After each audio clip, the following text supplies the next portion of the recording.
Ողջույն հարգելի հեռուստադիտողներ, աշխարհաքաղաքական պայքարը Հարավկովկասյան տարածաշրջանի համար գնալով թեժանում է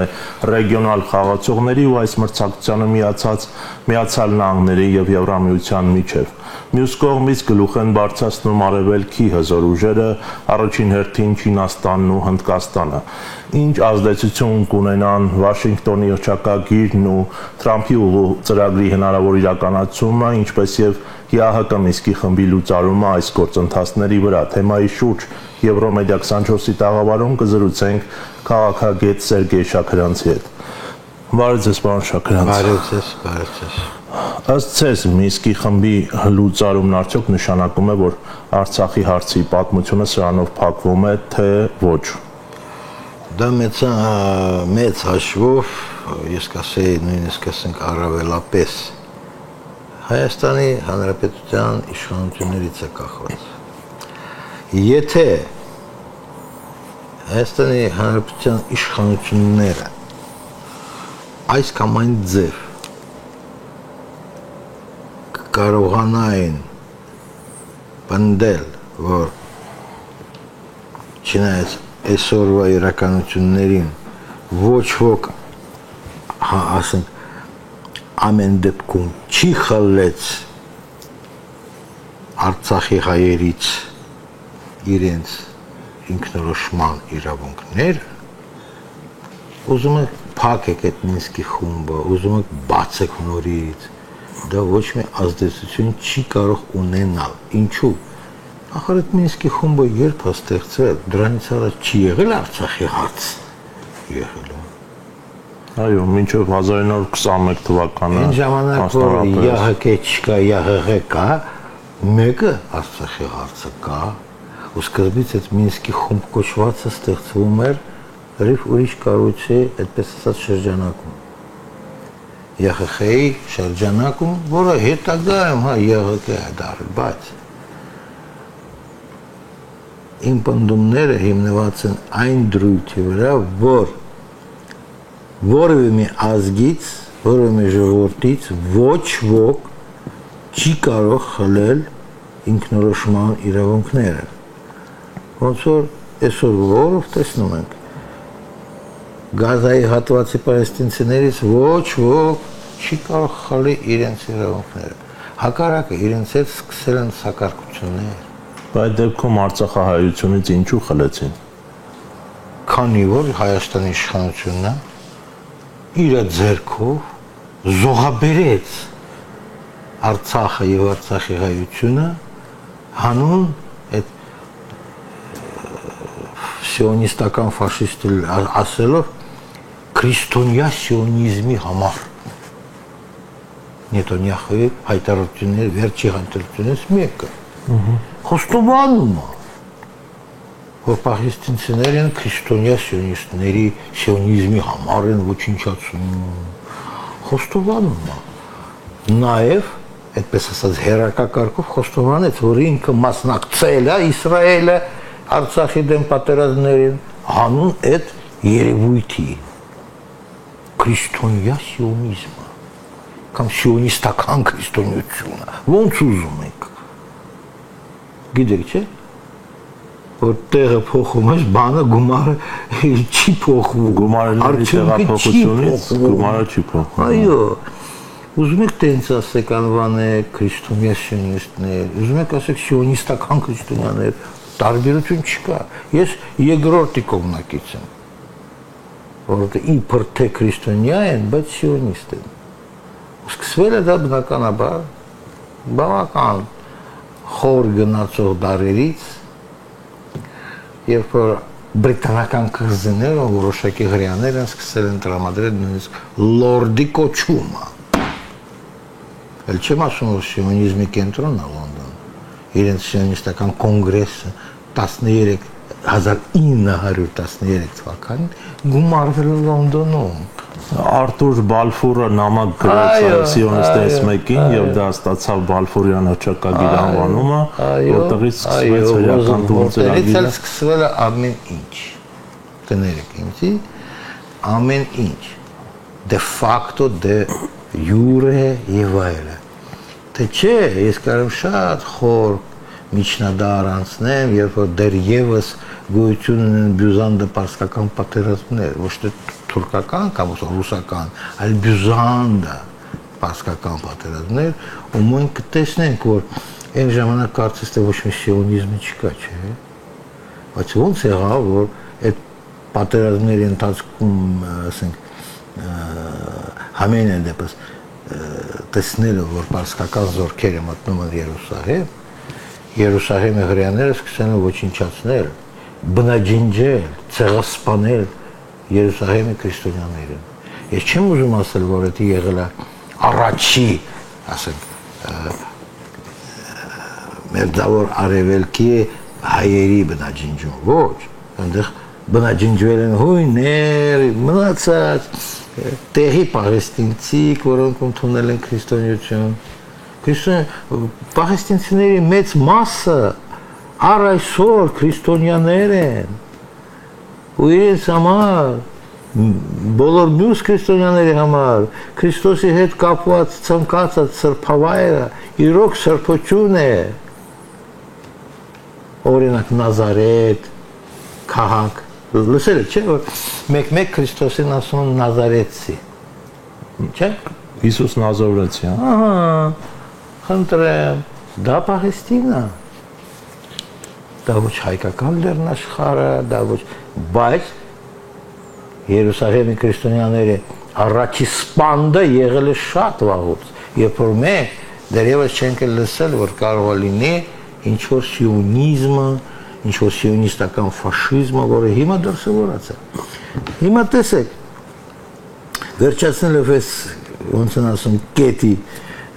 շուրջ, տեսեք, ձևականորեն չանաչում են Պաղեստինի անկախությունը։ Կարծես թե գիտակցելով, որ վաղը չմիսորը, դա կարա չի լինի, որովհետև պաղեստինցիները տեսեք ինչ են առաջարկում։ Դուրս եկեք այդ հողերից, հա, ոնց որ Արցախի հետ են կատարել։ Սով, ռմբակոծություններ, բնաջնջում, սպանդ, ցեղասպանություն, լրիվ, բոլոր պարագաներով, բայց քանի որ նրանք շատ ավելի մեծաթիվ էին, քան թե արցախահայերը, այդ եթե մենք ամեն ինչ գումար ենք, արցախահայերի թիվը այն առաջի պատերազմի սկզբի, ասենք, դրությամբ, մոտ 150,000 մարդ։ Պաղեստինցիները 2 միլիոնից ավել են։ Սա չես կարա բնաջնջես առանց հետքի։ Այդ պատճառով այդքան գնում է, զարգանում, խորանում, բայց մենք տեսնում ենք, որ այնուամենայնիվ ոչ ոք չի կարող խլի ցանկացած էթնիկ խմբի ինքնորոշման իրավունքը։ Չի ստացվում։ Մեկը պայքարում է, մեկը ասել է, նվիրում եմ հանուն խաղաղության խաչմերուկին կամ Տրամպի ռոդի հանուն, նվիրում եմ Արցախը, Արցախը հայերով են, հանգարում են Թուրքի հետ լավ ապրել։ Այդ է պատճառը։ Եթե Հայաստանի իշխանությունները կլինեին հետևողական, անկոտրուն, ու կասեն, չէ, Մինսկի խումբը պետք է շարունակի իր գործունեությունը այս կամ այն ձևաչափով, քանի որ հիմնական այդ հիմնահարցի մասը լուծված չի, տեղահանություններով հարցեր չեն լուծվում։ Ես այստեղ մի ճշտում անեմ, հարցը արդար լուծում չի ստացել, այսինքն այնպիսի լուծում, որը հետագայում չի հանգեցնի, չի բերի նոր կոնֆլիկտի, որովհետև 1921 թվականին էլ Ղարաբաղը միացեցին Ադրբեջանին, բայց տեսանք, որ 88 թվականին այդ հարցը նորից հայթեց եւ բերեց հակամարտության։ Դե 88-ի շատ բան եք ասում, սկզբից այդ հարցը լավ էլ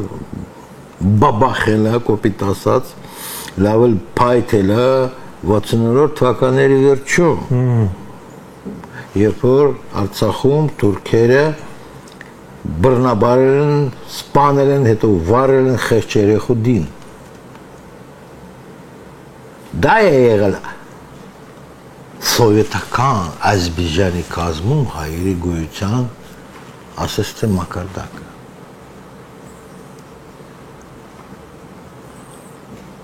Բայց ինչ որ տեսնում ենք, դա գլխավորապես պատճառը Հայաստանի Հանրապետությունը։ Այսինքն այսօրվա Հայաստանի Հանրապետության իշխանավորները նրանք են պատճառը։ Դա նույնիսկ տեղի չի ունեցել Տեր-Պետրոսյան Լևոնի վաղտ, երբ որ էլ խոսացվել է թուրքերի հետ բաց սահմանները առանց նախապայմանների, իմիջիալոցը դրույթը պահպանվել է ամբողջ կոպիտացած 30 տարվա ընթացքում նոր ամեն մի զիջման գնով ուզում ենք թուրքի հետ արիվտուր ենք, արիվտուրը կարաս արած որով մի նախապայմանների կատարես։ Առաջարկի են ապրանքը, որ այդ մարդը չունի, բայց ուզումը ունենա, բայց պարզեց այդ մարդը ոչ մի ապրանք քեզանից չի ուզում, նա ուզում է քու հողը, քու սրբավայրերը, ոնց որ և Արևմտյան Հայաստանում, ինչ Արևմտյան Հայաստանում կա թուրքը հպատակ հայ, ման եկեք, եթե նա արմատով հայ է, վաղուց արդեն քուրդ անվանվում, կամ թուրք անվանվում։ Հնարավոր է Սասունի, ասենք, խուլ գյուղերում լինեն։ Չէ, շատ քիչ տեղերում։ Ընդ որում շատ ավելի դեպի Կիլիկիայի, ասենք, հողերը։ Կան առանձին փոքրաթիվ բնակչություն ունեցող բնակավայրերը։ Ոչ թե նույն Սասունի նման մեծ տարածքներ, կամ Զեյթունի քաղաքի նման մեծ համայնքներ։ Տենց բան չկա։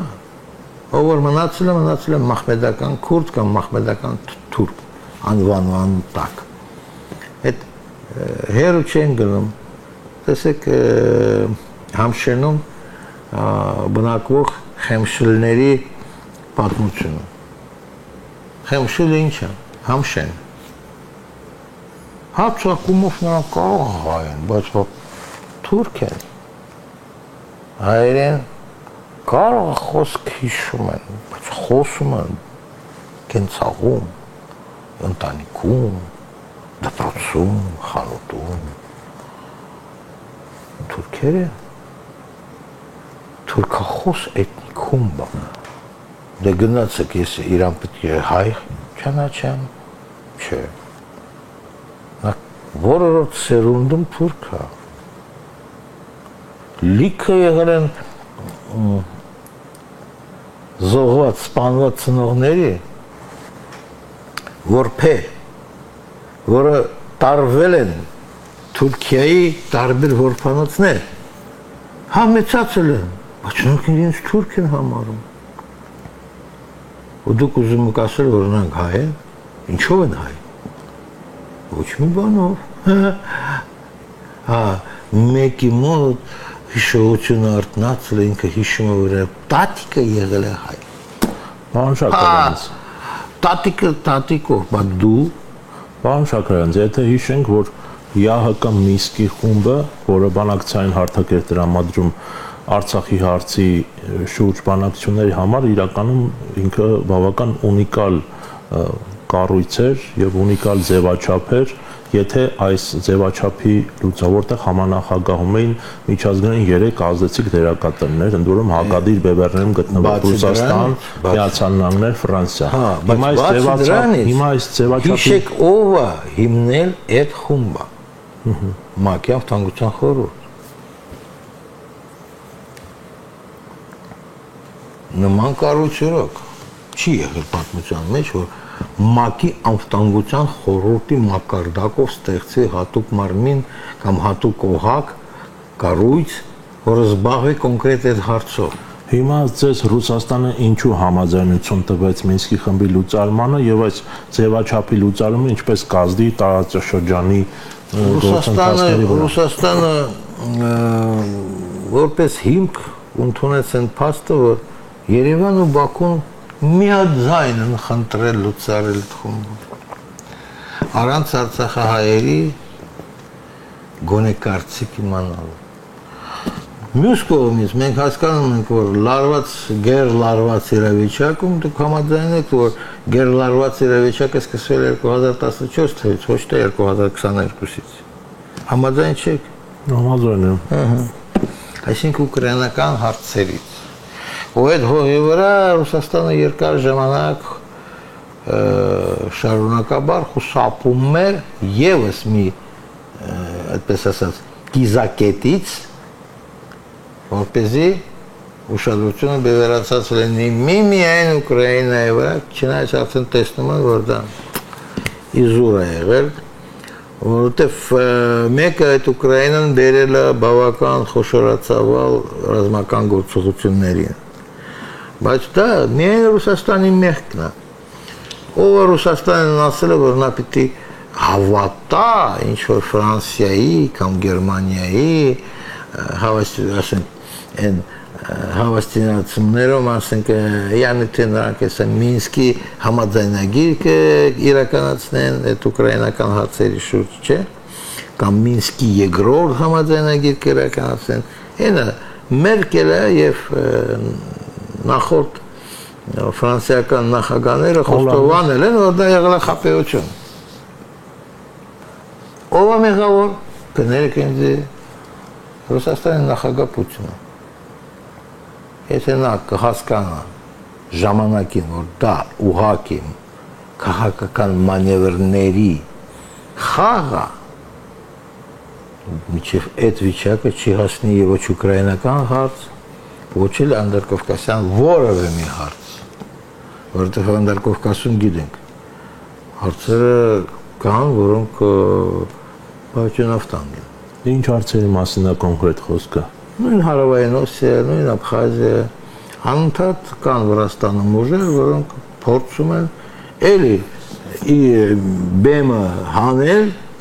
այդ հարցերը, եկեք յանի թե դա զավթած տարածքներ են, յանի թե սինը, յանի թե ընդեղ Վրաստանի սահմանադրությունը խախտված։ Այ բալա, միջև 1930 թիվ Աբխազիան պրակտիկորեն անկախ մասնակից, անդամ մասնակից, այդպես կոչված Անդրկովկասյան դաշնությանը։ Ինչ օրենքների մասին է խոսքը գնում։ Որ սահմանադրություն եք վերցնում։ Օրինակ կա սովետականը խնդրեն, սովետական սահմանադրություններից կա այն է, որ 1924 թվականին է ընդունված եղել։ Հետո 1936-ին Ստալինը փոխել է։ Հիմա ինչու եք բռնում այդ փոչը։ Կամ 77 թվի Բրեժնևյան սահմանադրություն։ Բայց ինչու եք մտնում այս փոչ եք վերցնում։ Հոտ ձեր ցանկությամբ չի էտի։ Ով ասել, որ վերջինը լավն է, նախորդը վատն է։ Չէ։ Իրավական դաշտում ամեն մի նոր օրենսդրություն հաշվի պիտի առնի նախորդի փորձը։ Իսկ ինչպես խորհրդային միությունում լուծվել են որոշակի ազգային հարցեր, վայ մամա ջան, մի պատմեք։ Եթե առանձին զրույցի առարկան։ Սա կլինի երկար ու բարակ մի քանի ժամանոց զրույց կլինի, որ մենք պատմենք, որ ոնց են տաջիկներից ստեղծել են ուզբեկները։ Բայց տարբեր ժողովուրդներ են։ Բա ոնց։ Կամ խոսքի ոնց են ստիպել, որ լեզգիների մեծ մասը սկսել է գրանցվել, այն էլ առանձնագրերում ազբիջանց։ Ոնց։ Դուք չեք իմացել պատմականորեն, որ լեզգի ու թուրքերը տարբեր ազգերն են։ Այդ ինչ որ կողք են ապրել, բայց տարբեր ազգերն են։ Լեզգիները արևելակովկասյան Դաղստանյան ժողովուրդներ։ Այո, ու իրենց լեզու պատկանում է հենց այս դաղստանյան խմբի լեզուներին։ Լեզգիներ, ավարներ, ծաղկներ, Դարվիններ, եսիմինչիններ, հարավում ապրում են պարսկախոս թալիշներ։ Պարսիկին կամ թալիշին դու ո՞նց ես ազբիջանցի գրում։ Ինչ իրավունքով։ Լավ, հերո չեն գնում։ Ոնց է սովետը ստեղծել է ուկրաինական ազգը։ Ինչ չի ստեղծել է Ավստրո-Հունգարիան, անհետ կորած, կործանված առաջի աշխարհամարտից հետո։ Բայց դրանից առաջ իրենց ոչ մեկը ուկրաինացի չի ասել, է։ Թե եկեք բնակչությունը, հայո, բնակչությունը բաժանվել է 3 մասի, հիմնական մասը կոչվել է ռուսիններ։ Հիմա էլ կան այդ ռուսիններ։ Բայց մեր անդրկովկասյան հարցերը իհարկե մեր քաշվի համար շատ ավելի են կարևոր։ Խորհրդային միությունը հանուն Մուստաֆա Քեմալի հետ բարեկամությանը զոհաբերել է ոչ միայն Արցախը, Նախիջևանն էլ է զոհաբերված։ Բայց դա հետաքրքիր նրբությունը, որը իհարկե կարս ապացուցած, կարս չապացուցած, դա այն մարդկանց շնորհիվ է, որոնք մտել են բոլշևիկյան կուսակցություն, սկզբից լինելով, հանդիսանալով կար 20-րդ դարի սկզբին ռուսական կայսրության մեջ մի կուսակցություն, հրեական, զուտ հրեական կուսակցություն, որը կոչվել է բունդ բանվորական միություն։ Այդ բունդովցիները մտել են բոլշևիկյան կուսակցության շարքերը, ու սկսել են իրականացնել այն ծրագիրը, որի համար նրանք ստեղծեցին ժամանակին այդ բունդը։ Այդ բունդից դուրս են եկել տարբեր կարգի սովետական գործիչներ կոչվածները, որոնց իհարկե հետագայում Ստալինը կոպիտ ասած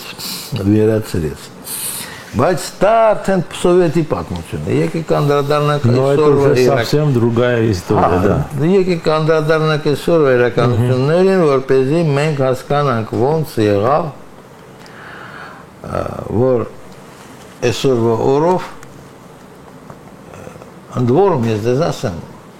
մինչև որ չի լինի ՄԱԿ-ի անվտանգության խորհրդի այդպես ասած եզրափակիչ որոշումը, բոլորը կողմ են լուծարման այդ Մինսկի խմբի, ասենք, հետքերը, որտեղ Մինսկի խումբը վերացել է պրակտիկորեն 2022 թվականից, երբ որ դատարեցվել են շփումներ Ֆրանսիայի, ԱՄՆ-ի եւ Ռուսաստանի դիվանագետների միջեւ, պրակտիկորեն նրանք չկան։ Եվ փոխվեցին համանախագահների կարգավիճակները, ներկայացուցիչ նշանակվեց։ Բայց դեռ ՄԱԿ-ի անվտանգության խորհուրդը վերջնական կոպիտ ասած որոշումի իր որոշման տեսքով վերջը չի դրել այդ կոչակին։ Դերևս այդ կոչակը գոյություն ունի։ Գոնե թղթի վրա։ Ես օրինակ չեմ հիշում, որ անվտանգության խորհուրդը ՄԱԿ-ի նիստ գումարի այդ Յահագեի Մինսկի խմբի լուծարման վերաբերյալ։ Դեռ չկա։ Դեռ։ Բայց էլ եմ կրկնում, անդրադառնալ նման հարցի լուծման այս ճանապարհին կարելի է միայն եթե Հայաստանի Հանրապետությունը, որը օրինակ Արցախը հոչի եղել է Մինսկի խմբի մասնակից։ Դե ինչ որ չափով։ Միայն ինչ որ չափով, բայց Հայաստանի Հանրապետությունը հանդիսացել է լիակատար անդամ մասնակից։ Ոչ միայն բնակչությունները, այդ Մինսկի խմբի միջալոց։ Մենք տեսնում ենք, որ այսօրվա իրավիճակում դժվար սպասել այս մարդկանցից, որ նրանք հայ սկսեն դառնալ։ Հայ։ Երբ ռուսների հետ խոսում ես, առաջինը հենց դա են ասում, որ մենք չենք կարող ավելի հայ լինել, քան ասենք Հայաստանի ղեկավարությունը, դեռ դա չենք կարող։ Եվ ինչպես ռուսները ասում են, դա էլ կա, որ ձեզ էլ հայերին պետք չի լինել ռուս ավելի, քան թե մենք ենք ռուս։ Հիմա այս համատեքստում Ադրբեջան, Իրան եւ Ադրբեջան-Ռուսաստան հարաբերությունները ինչ վիճակում են։ Շատ հետաքրքիր է։ Վիճակը երևի թե կարելի ասել իբր թե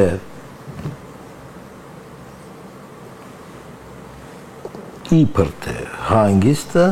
հարաբերությունների դաշտում, սակայն կայուն չեն։ Դա անկայունություն է ամեն դեպքում։ Ինչու՞։ Օրինակ Իրանում շարունակում են մեղադրել Բաքվի ռեժիմին, որ նրանք շիիզմի դավաճաններ են։ Օրինակ Իրանը շարունակում է մեղադրել, թեկուզ ոչ պաշտոնապես, որ Բաքվի ռեժիմի, ասենք, վերահսկվող տարածքներում կան Իսրայելի բազաներ։ Ռուսաստանը իր հերթին հարց է բարձրացնում, այսինչ Թուրքիային բազա եք տրամադրում, այն էլ մեր սահմանից 100 կիլոմետր հեռավորությամբ։ Ինչ բազա։ Սա նատոյական բազա է դառնում։ Ինչ տարբերություն է Ռուսաստանի համար նատոյական բազա լինի Ռոստովի Դոնի մոտակայքում, հա, թե Անդրկովկասյան հատվածում։ Բայց Ռուսաստանն ու Ադրբեջանը հաստատուղթ ունեն, չէ՞, ստորագրած, որ երրորդ երկրների ուժերը չպետք է դերակայեն։ Ունենում են, բայց մենք լսել եք, ես երևի թե դուք եք լսել, որ Բաքվի ռեժիմը պատրաստվում է տրամադրել համապատասխան տարածքներ եւ այլ։ Այդ ֆոնի վրա մենք կարող ենք ասենք, որ հարցեր ունի դեպի Բաքու ուղղված նաեւ Ռուսաստանի ղեկավարությունը։ Գնանք տեսնենք ինչ կարգի ստվերային բիզնես կառույցները ոչնչացնում են, ասենք, կովկասյան տատարների կառույցները Ռուսաստանում, մենք տեսնում ենք, որ չէ, հարցեր կան, հասունացել են։ Կրիմինալի հետ կապված ադրբեջանական բիզնեսները նկատի ունեք։ Այստեղ կա հետաքրքիր նրբություն։ Այդ հարցերում մասնակիցը նաև այսօրվա Հայաստանի իշխանությունը։ Ոնց ուզում ես գցի բռնի։ Ինչու՞։ Վերջերս 2-3 օր առաջ մահապատիժ իրականացվել Իրանում։ Բռնել են, դատել են ինչ որ իբր ամենագլխավոր Մոսադի գործակալին, Լրտեսին, ու մահապատիժը արդեն բոլոր կարգի, ասենք, վերանայման էտապներից էլի փուլերից, անցներից իրականացվել է։ Ու իրանական հետախուզության նախարարությունը հետաքրքիր բան է բացահայտել։ Առաջի անգամ այդ մարդուն, այդպես ասած, հանդիպել են ու վարձել Հայաստանում։ Ձեզ չի հետաքրքրում, ստեղ ԱԱՑ կա, ինձ կհետաքրքրի։ Հետաքրքիր է։ Ինչու Հայաստանի տարածքում Նիկոլների օրոք կարելի է ինչ որ երրորդ, չորրորդ պետության Իսրայելի համար մարդ վարձել։ Իսկ այդ տեղեկությունը հավաստի է։ Դա արդեն իրանական զլմ-ներում գաղտնիք չէ։ Դուք ուզում եք, թե չեք ուզում ընդունել դա է գիտություն, դա ձեր հարցն է։ Բայց Իրանում դա գաղտնիք չէ։ Եթե Իրանում գաղտնիք չէ, դա գաղտնիք չէ նաև Ռուսաստանում, Չինաստանում, գուցեև Հնդկաստանում հաշվի առնելիս, որ վերջի իբր ռուս-բելարուսական զորավարժությունները Հնդկաստանը ուղարկել է իր մասնակիցները, էնել էլիտար գունդի զինվորականներին։ Այսինքն գնումը ես կասեի տեղեկատվության, ասենք կամ տեղեկատվական հոսքերի փոխանակումը 3-4-ի միջև գուցե եւ կարելի է մի քիչ կասկածել Հնդկաստանի առումով, չնայած տեսեք Հնդկաստանը սուս, փուս, թաքուն, առանց բացահայտումների, առանց հայտարարությունների, հա, աղմկոտ գնացել է մասնակցել է զորավարժությունները։ Այնինչ դերևս պաշտոնապես չի անում ոչ Չինաստանը, ոչ Իրանը, չեն մասնակցել։ Նրանք մասնակցում են իրենց երակողմ զորավարժություններում հիմնականապես ծովային, այդպես ասած, կամ Հնդկական օվկիանոսում, բայց որ լինեն ռուսական ռազմական պոլիգոններում, դերևս չի եղել այդպես ինչ որ լուր կամ տեղեկություն Հնդկաստանը առանց աղմկի գնացել է մասնակցել։ Ես կարդամ այդ լուրը, Հնդկաստանի զինվորականները, զինծառայողները մասնակցել են ռուս-բելարուսական Արևմուտք 2025 զորավարժություններին։ Այո։ Ընդ որում էլիտար գնդի զինվորականներով։ Հնդկաստանի համար իհարկե էլիտար։ Ես հասկանում եմ, որ Չինաստանում դա դժվար է էլիտար համարվի կամ Պարսկաստանում։ Պարսկական իրենց սեփական էլիտար զորքեր կան ոչ պակաս, որոնք իմիջիալուց հիմա ստուգատես է գնում։ Ստուգում են պատրաստականության աստիճանը ամենը այն զորքերում սկսած սովորական զորամասերից մնացած միջև այդպես ասած կոմանդոսներ։ Քանի որ խոսեցիք Ռուսաստան-Հնդկաստան հարաբերություններից, Շանհայի համագործակցության կազմակերպության վերջին գագաթնաժողովի ընթացքում տեսել եք հավանաբար այդ կադրերը Չինաստանի, Ռուսաստանի եւ Հնդկաստանի առաջնորդների այդ ջերմ ողջագուրումը խորհրդանշում է Արևելքի այսպես ասած միավորումն ընդդեմ Արևմուտքի։ Ես կարծում եմ, հա, քանի որ այդել չի վրիպել որևէ մեկի աչքից, այդ երեքը հավաստիացնում եմ փոխհամաձայնությամբ որոշել եմ, որ խոսել Շանհայի կազմակերպության որպես այն կառույցի, որը պետք է հիմք հանդիսանա բազմաբևեր նոր աշխարհը, այդպես ասած, կարգի մասին, ով արել է զեկույցը, նախագահ Պեզեշկյանը, այսինքն Իրանի նախագահ։ Ով է խոսացել, որ այդ կառույցը նաև ոչ միայն տնտեսական շահերի պետք է արտացոլի եւ մեր համագործակցությունը, այլ նաև մեր կոլեկտիվային հավաքական անվտանգության ստեղծող պիտի լինի կամ կառավարող։ Էլի Պեզեշկյանը հայտարարել դա։ Էդի շատ մեծ նշանակություն ունեցող հայտեր են։ Էլ չեմ ասում, որ այնտեղ եղել էր նաև հայտ, որ վերջապես ՄԱԿ-ն էլ պիտի վերանայենք ինչը։ Հերիք բոլ եղավ, որ ՄԱԿ-ի գլխավոր կարգավորները նշանակում են հիմնականապես Արևմուտքի կողմից։ Դե մենք տեսանք նաև Թրամփի կողմից հարձակումներ ՄԱԿ-ի վրա։ Հա, բայց այդտեղ կան առանձին հարցեր, որոնք ուղղված են նույն Թրամփին, որոնք ուղղված են նույն եվրոպական երկրներին, այնա խնդրեմ։ Վերջի բանը տեսել եք Բախում, անվտանգության խորհրդի շրջանակում։ Արևմտյան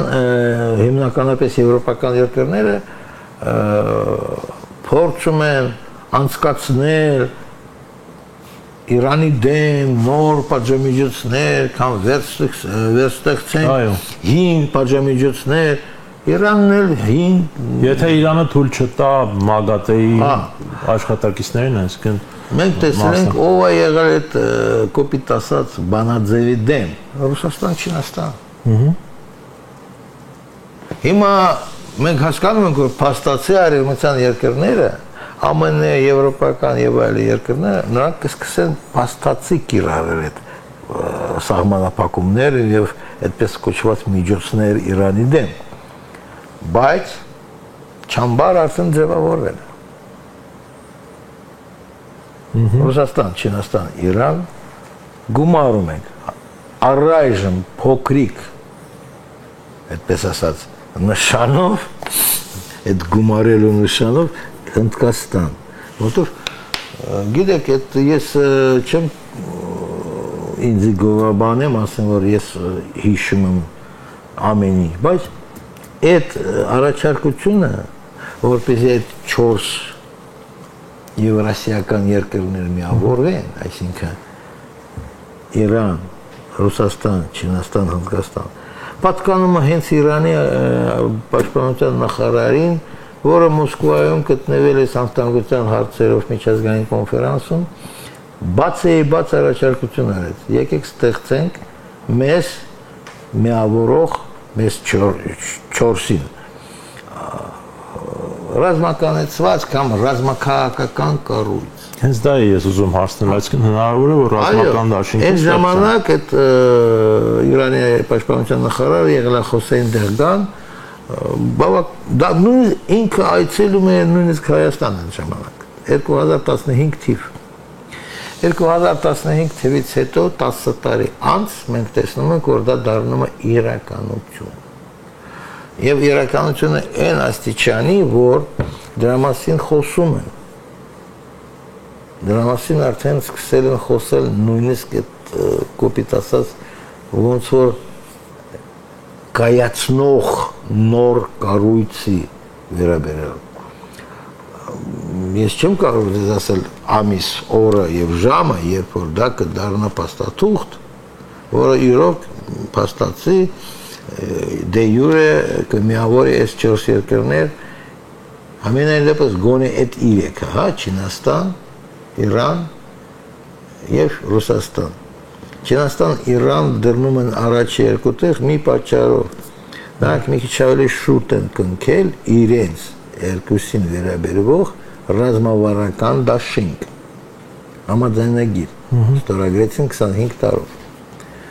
նոր դրանից հետո ստորագրվեց ռուս-իրանական եթե չեք մոռացել այս տարվա սկզբին հունվար ամսին իսկ Չինա-իրանական եղել էր մի 2 տարի ավելի շուտ իսկ այն որ Երևանն է հայտ ներկայացնում անդամակցելու Շանհայյան կազմակերպության դա ինչ է նշանակում դե գիտեք ոնց ես համարում եմ որ դա եղել է փոխհամաձայնեցված Բաքվի եւ Անկարայի հետ բայց Ռուսաստանը չի թողել Ռուսաստանը չի թողել թե ոնց է դա եղել ոչ ոք չի կարող ասել օրինակ Հնդկաստանի ներկայացուցիչները բացատրել են իրենց որոշումը մերժել Բաքվին դրանով որ չէ մենք դեմ չենք բայց ժամանակի բանը պակասը զգացվել իսկ դա արարողություն է ընթացակարգը դուք չեք կարող անցնել փուլերը ու միանգամից դառնալ Պակիստանը դե Հայաստանին բլոկեց կոպիտ ասած բայց մենք չպիտի միամտորեն մտածենք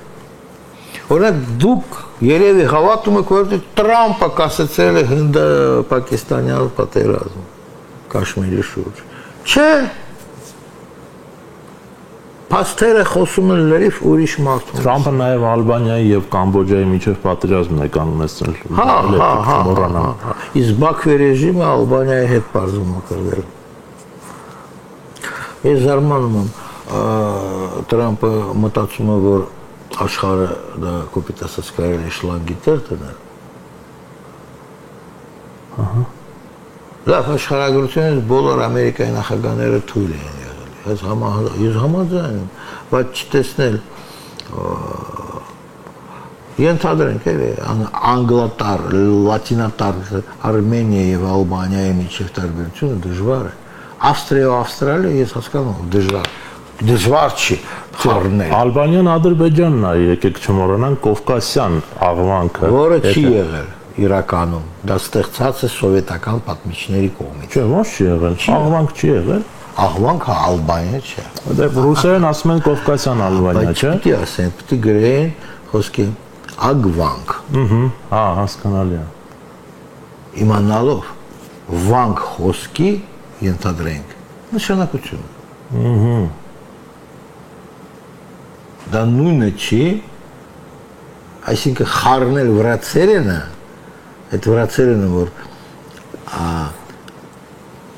ահալ կալակ նշանակում է զուտ նոր քաղաք հասկանում եք ահալ վրացերեն նոր կալակ էդի քաղաք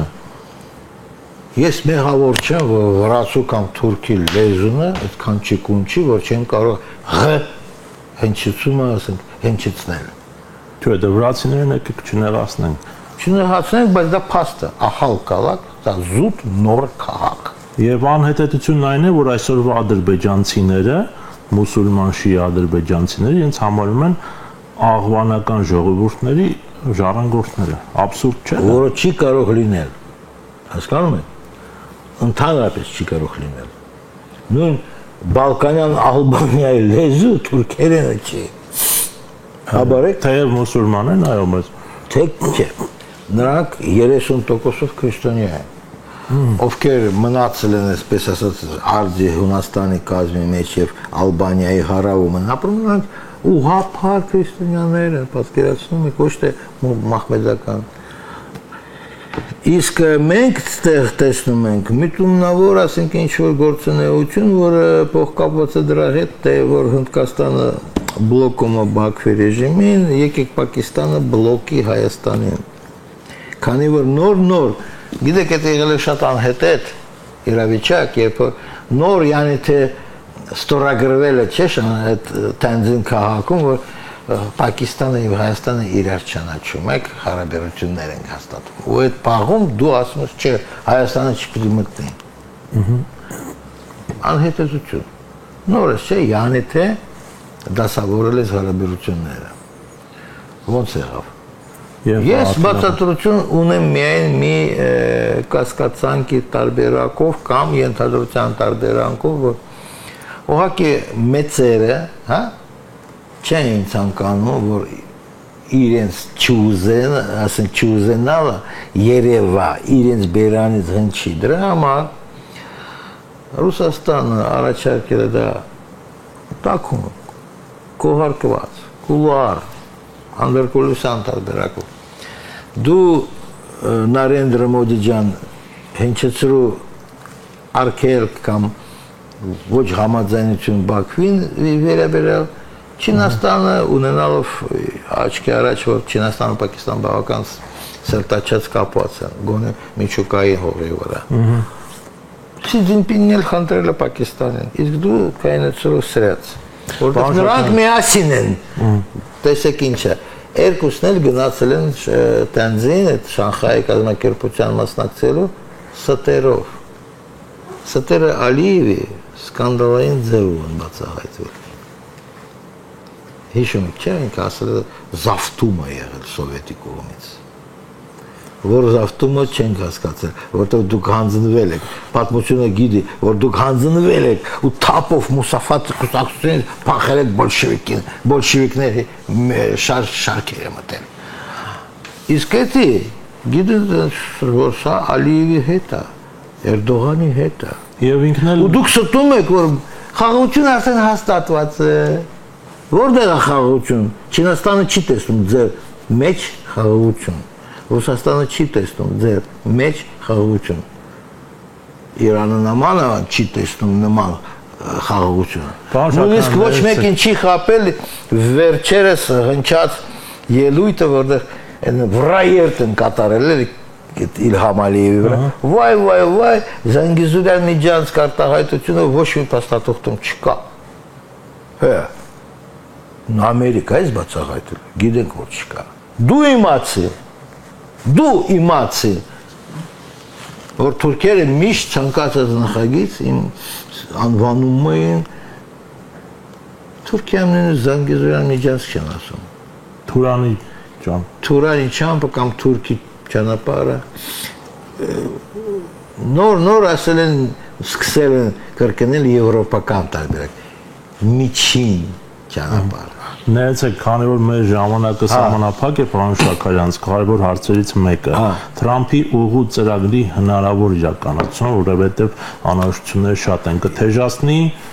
պայքարը բնականաբար, դուք երևի լսել եք նաև Մարիա Զախարևայի բրիֆինգների մեկից հայտարարությունը։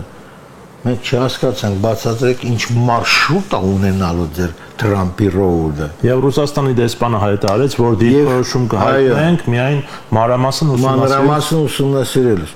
որովհետև ընդ հա սահմանին արդեն չկան, անել են պրակտիկորեն, բայց Շունյաց մարզում կան մեր սահմանապազորքեր։ Որովհետև հա պլյուս ԵԱՏՄ անդամ է Հայաստան, սա նրանց բացի դրանից իսկ ինչ կլինի այն ունեցվածքի սեփականության հետ, որը պատկանում է, քանի որ այնտեղ գոնե մի կարճ երկաթգիծը չի անցնում,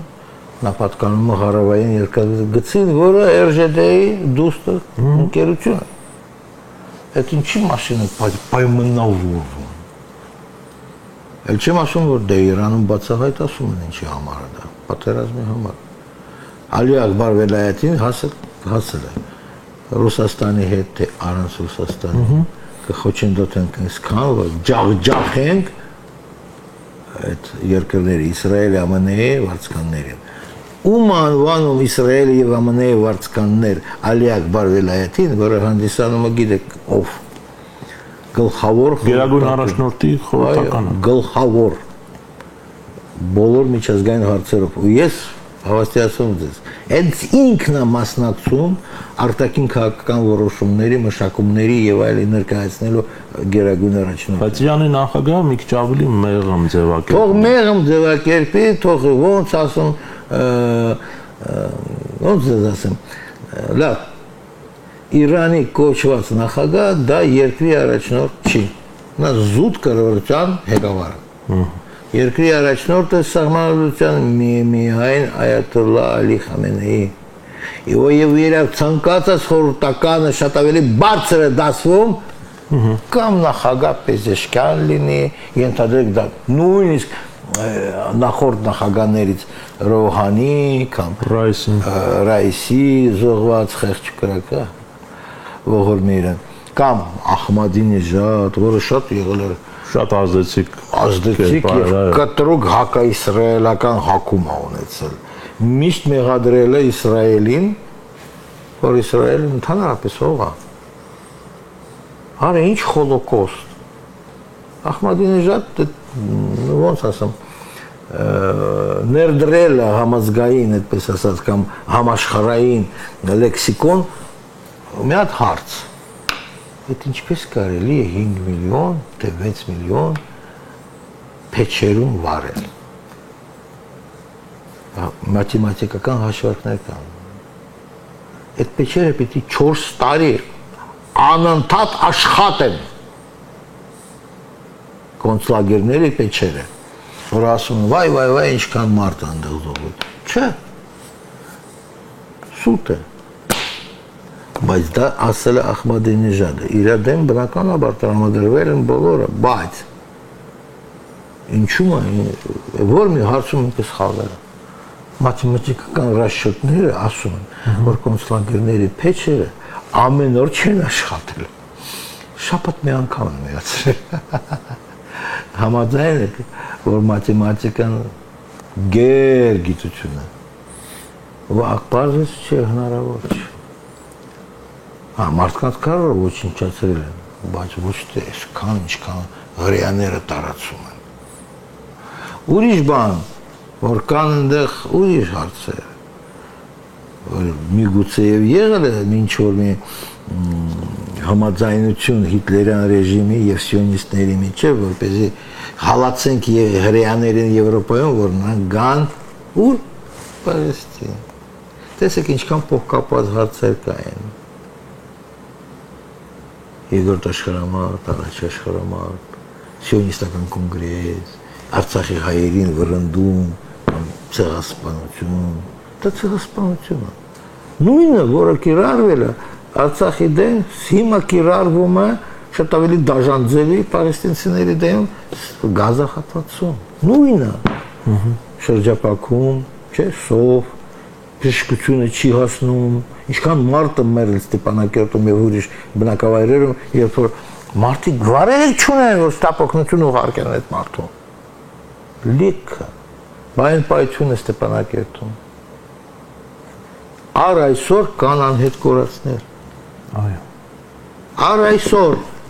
Երևանում նստած կներեք ինձ այլանդակները ասում են, խաղաղություն։ Ուր է խաղաղություն, եթե Իրանի զինված ուժերը իրենց ստուգատոսներով ամեն ինչով եւ ոչ միայն զորքերն են ստուգում, ոչ։ Արամ ջան, նույնիսկ հրեաները չեն ժխտում։ Չինաստանից, Ռուսաստանից թափով գնում են ռազմական մատակարարումներ դեպի Իրան, տարբեր կարգի զինտեխնիկա, հակաօդային, հակահրթիռայինից սկսած մինչև մարտական ինքնաթիռներ։ Դա միայն Իսրայելի դեմ է ձեզ ուղղված։ Ոչ, բնականաբար, եթե վելայետին ասում է, որ կջախջախ եմ անդր Կովկասում, Թրամփի ռոուդի մեջ, կջախջախ եմ ցանկացած ԱՄՆ-ի եւ Իսրայելի վարձկաններին, ուրեմն դա նաեւ թուրքերի դեմ, եթե Երևանը անխելք կմնա, Երևանի դեմ ինչու ոչ, պա։ Հետո ինչ, որ հայը ըստ առասպելների, հայը ու պարսիկը դա երկու հարազատ քույրերի զավակները։ Ինչ դրանից ինչ, որ այսօրվա հայը Հայաստանում մեր տշնամիների կողմից է, նույնիսկ թքած ունի, որ իր տարածքում հավաքագրում են մեր գիտնականներին, սարքում են Մոսադի լրտես։ Դե Ադրբեջանից է բազմաթիվ Մոսադի գործարարներ գնացել են Իրան։ Բայց դու չպիտի դա թույլ տաս։ Դու հայ ես։ Ու մենք բարեկամներ ենք այս կամ այն ձև։ Դե շատ հեռու պետք չի գնալ, որ հասկանալ, որ հայությունը եւ այդպես ասած պարսկությունը նույն արմատ են ունեցել։ Շատ հեռու պետք չի գնալ։ Գոնե մեր պատմական ճանապարհը հիշեք, որ եղել է ժամանակ, որ մենք նույնիսկ նույն Աստված ենք ունեցել։ Ուղղակի Իրանում դա անվանվել է միհր, Հայաստանում դա դարել է մղեր։ Բայց նույն մարդը կոպիտ ասած, նույն Աստվածն է։ Աստվածաբանություն ստեղ եղել է։ Ոնց ասեմ, միջև որ մենք չընդունեցինք քրիստոնեությունը, դա եղել է նույն ճանապարհը։ Ու այդ կրոնական կամ հավատքի, ասենք դրսևորումները առ այսօր զգացնել են տալիս։ Հա? Որտեղ երևի կարդացել եք, որ ասենք այդ քրակապաշտությանը, թե եսին ինչ ճանը, արևապաշտությանը հետքերը նույնիսկ մեր եկեղեցիական տոներում են արտահայտվում։ Որ կրակի հետ կապված։ Թրնդես չեք հիշում։ Այդ ես եմ կամ դուք կամ մեր այդպես ասած այդ հարույթից չի թռել ոչ մի անգամ։ Որպես ամփոփում, պարոն Շաքարյանց վերադառնալով որպես ամփոփում մենք տեսնում ենք, որ Ադրբեջանը արևելքը, այդպես ասենք, էլի մեծո արևելքը պատրաստվում է տարբեր զարգացումներում ու նույնիսկ ասենք բանակցություններում հաշվի առնել, նկատի ունենալ, որ պատերազմը դառնում է կամաց աստիճանաբար անխուսափելի։ Ցավոք սրտի միայն Երևանում են համոզված, որ պատերազմից ազատվել են։ Ում հետ պատերազմ կոնկրետ ում միջա։ Ենթադրենք ՆԱՏՕ-ի հետ։ Ով չի հասկանում, որ ՆԱՏՕ-ական բոլոր առաջատար երկրները մասնակցել են Իրանի դեմ 12 օրվա։ Մեր ռեգիոնում կոնֆլիկտ հնարավոր է մոտ ապագայում։ Կոնֆլիկտի օջախը չի հաղթահարվել, կոնֆլիկտի օջախը չի պարտվել, Իրանը պարտվել է ոչ։ Հակառակ ավելի ուժեղ է դուրս եկել։ Էլ չեմ ասում, որ արդեն խոսակցություն է գնում, Ամերիկայում որոշակի փորձագետները սկսել են մտածել, գուցե ժամանակը ծախենք Չինաստանին, Թայվան կղզին։ Տեսեք, որոշակի շրջանակներ արևմուտքում հասկանում են, որ պատերազմը անիմաստ է լինել։ Պատերազմը անիմաստ է, եթե հեռավոր արևելքում, նա ավելի է անիմաստ է մերձավոր արևելքում, որտեղ մերձավոր արևելքում կդառնա ինչ? Խոշոր հրդեհ, քաղաքակրթական հրդեհ, այդպես ասած վայնա ցիվիլիզացիա։ Շնորհակալություն։ Ու վերջնական վերջակետ։ Տեսեք, նույն եւս հետաքրքիր անձնավորություն կա Տեհրանում, նախկինում խոսնակ Ալի Լարիջանի խորհրդարանի խոսնակ։ Ինչ է ասել, ԱՄՆ-ն մեզանից պահանջում է, որ մեր հրթիռների հեռավորությունը սահմանափակվի 500 կիլոմետրներով, ծիծաղելի է։ Մենք հասկանում ենք դա ինչի համար են պահանջում։ Դա բնականաբար եւ Իսրայելին, եւ ԱՄՆ-ին, եւ Արևմուտքին գումարած էլ Արևմուտքին ձեռնտու կլինի, որ Իրանից հրթիռները շատ 500 կիլոմետր թռնեն, այդ ում դեմ թռնեն Թուրքիայի։ Հա, դա Իսրայելի վաղեմի նպատակը, սունիների եւ շիաների պատերազմը, մերձավոր արևելքում։ Ահա թե ինչու եմ ասում, շատ խոշոր հրդեհ է պատրաստում։ Ուզում են, որ նրանք սկսեն ոչնչացման կամ ինքնաոչնչացման գործընթացը, նրանք կողքից կանգնեն, նայեն։ Այդ պատճառով զոհաբերեցին մեր Արցախը, մեր արցախահայերին, փորձում են զոհաբերել Հայաստանի հայերին։ Այդ պատճառով, որ նրանք պատրաստում են խոշորագույն հրդեհ, ուղղակի արդեն ուշացել են։ Վախտին ես գրել եմ, դուք ուշացել եք։ Իրանը արդեն այնքան հզոր է, որ ցանկացած ձեր փորձերը կբերեն ձեր վիշտերին, ձեր զոհվածներին, ձեր ամեն ինչին։ Իսրայելը դա արդեն զգացել է։ Այդ պատճառով Իսրայելը ահաչել է խնդրել է, որ ԱՄՆ-ն գնա ինչ-որ մի բան ձեռնարկի, համոզի իրանացիներին հետ կանգնել պատերազմական ճանապարհից։ Լավ, տեսնենք զարգացումները, բայց եւ մաղթենք, որպեսզի այնուամենայնիվ Երևանում գտնվեն ուրիշ կարգի իշխանավորներ, որոնք հասկանան, որ տվյալ դեպքում, երբ որ դու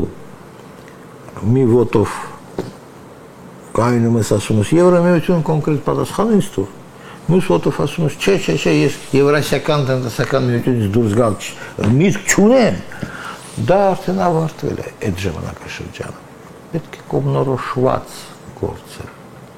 որ մարդիկ իմանան, դու տշնամի ես, թե ով։ Տշնամու դեմ առանձին զրույց, չիեզոկի հետ երկրորդ զրույց, բարեկամի հետ երրորդ զրույց։ Ինչ որ մենք տեսել ենք։ Հիմա մենք տեսնում ենք, արդեն Մեդվեդևը խոսում, որ տման զարգացումների արդյունքում Մեդվեդևն էլ Ռուսաստանի անվտանգության խորհրդի փոխտնօրեն ասում, նախագահի տեղակալ, ասում է, սպասում են, որ միջուկային պետությունների թիվը այդ զարգացումների շարունակման դեպքում կմիցանա։ Ինչ նկատի ուներ Դմիտրի Մեդվեդևը, ես չգիտեմ։ Ես իր գլխում չեմ նստած, բայց ակնարկը ակնհայտ է։ Դե որ կա Հյուսիսային Կորեա, որ ասում է, որ միջուկային զենքը Ամերիկայի դեմ է, դրա համար ամերիկացիք չեն հարձակում։ Դե որ Իրանը մագատեի փորձագետներն ասում են, չէ, այդ պայմաններով դուք չեք մուտք գործելու մեր միջուկային կենտրոնները։ Դե որ խորհրդարանը, արդեն Իրանի խորհրդարանը հայտարարել է, որ միջուկային զենքի չտարածման պայմանագրի շրջանակներից մեր, ասենք, դուրս գալու բանը նախագիծը պատրաստ է։ Մնացել է, որ գերագույն առաջնորդները, գերագույն ղեկավարները որոշում ընդունեն, մենք հաստատում ենք խորհրդարանով, որ դա դառնում է օրենք։ Մենք տեսնում ենք, մենք պիտի տեսնենք,